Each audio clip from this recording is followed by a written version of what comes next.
Hello, welcome po sa inyong lahat. Kamusta po kayo? At ganoon din po sa mga taong napatambay lang dito sa channel natin at sa mga sumisilip. Maraming salamat po sa pagbisita dito. Ngayon po ang ituturo ko po sa inyo ay ang kantang 214 ng Rivermaya.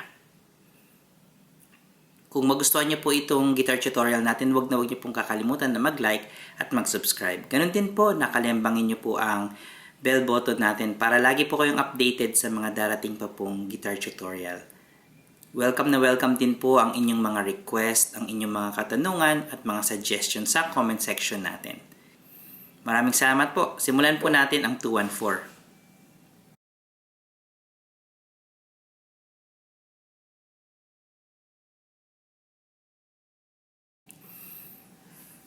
Sa kantang 214, ang tuning po natin dito ay standard tuning. E, A, D, G, B, E.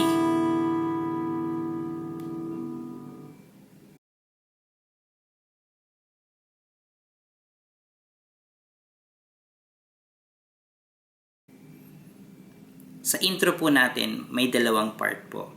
Yung una is yung piano. Ituturo ko po sa inyo yung chords ng piano hanggang sa pumasok po tayo dun sa guitar. And then, ituturo ko rin po sa inyo yung ginagawang riff doon ng bass. Okay? So, umpisahan po natin.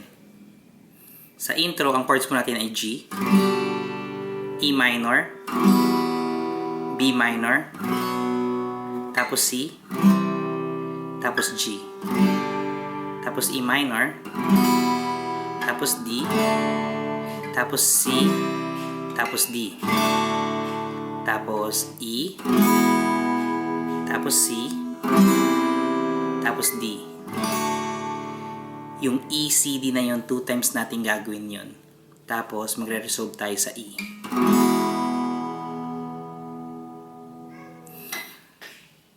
So yung first part po natin is G, E minor, B minor, C, G, E minor, D, C, at saka D. Yun yung part ng piano. Okay, so ganito po natin siya gagawin.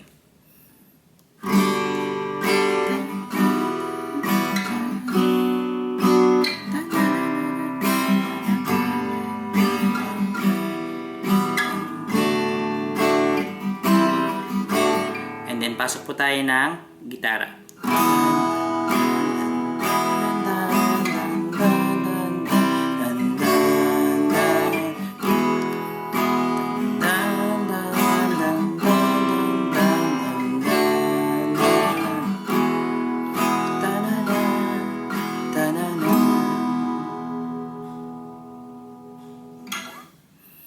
So, sa rhythm section, yun po ang gagawin natin.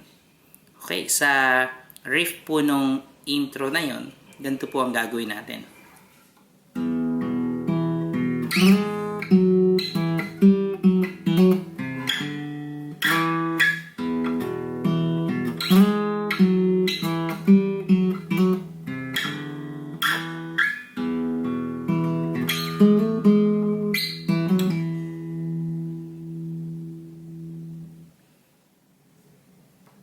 Gawin po ulit natin siya.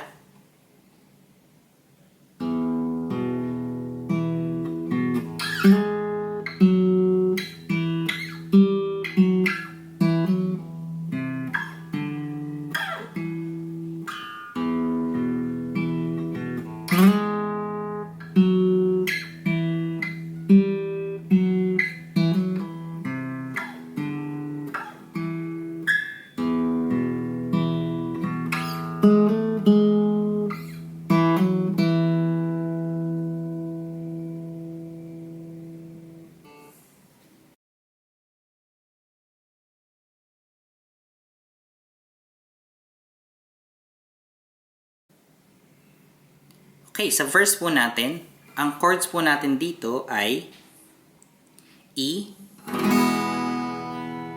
B minor, A, tapos A minor. So sa verse po natin, 4 times po natin yun gagawin. So kung kakantayin po natin, para po siyang ganito.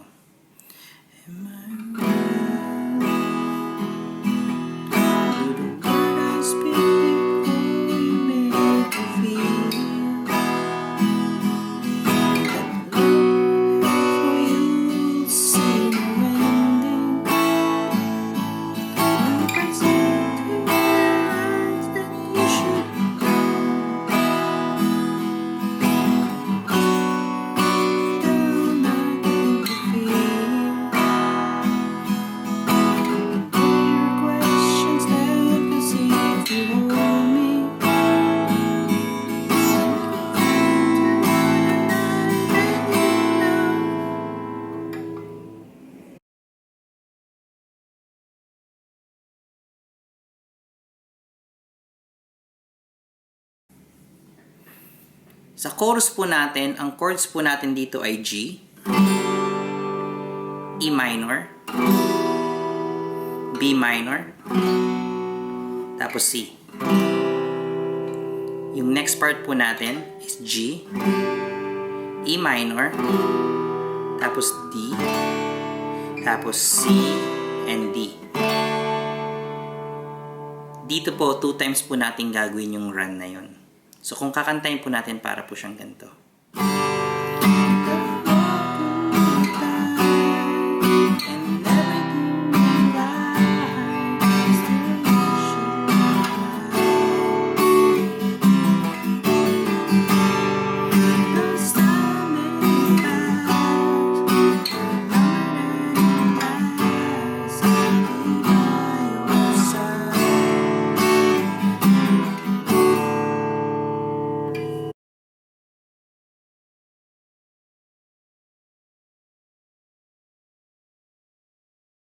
Sa instrumental po natin, ang chords po natin dito ay kung ano lang po yung ginagamit nating chords sa chorus. So, G, E minor, B minor, at C.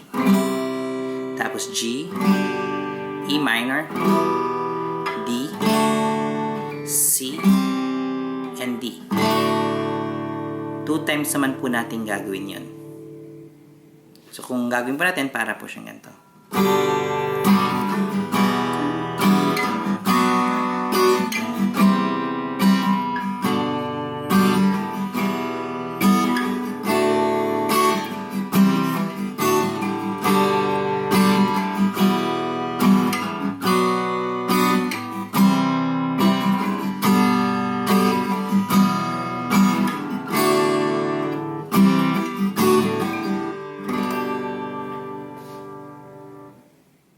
At dyan po natatapos ang kantang 2-4 ng Rivermaya. I hope po na nagustuhan nyo ang tutorial na to at nakatulong po ito para matugtog nyo na ang 2-4. Maraming salamat po sa panonood at sa mga tumambay dyan. Kung nagustuhan nyo po itong tutorial natin, huwag nyo pong kakalimutan na mag-like at mag-subscribe. Ganun din po na i-hit nyo po ang bell button natin para lagi po kayong updated sa mga darating pa pong guitar tutorial natin. Again, pwede po kayong mag-request at magtanong, at kung meron po kayong mga suggestion, just leave your comments sa comment section below. Maraming salamat po at kita-kits po tayo next time.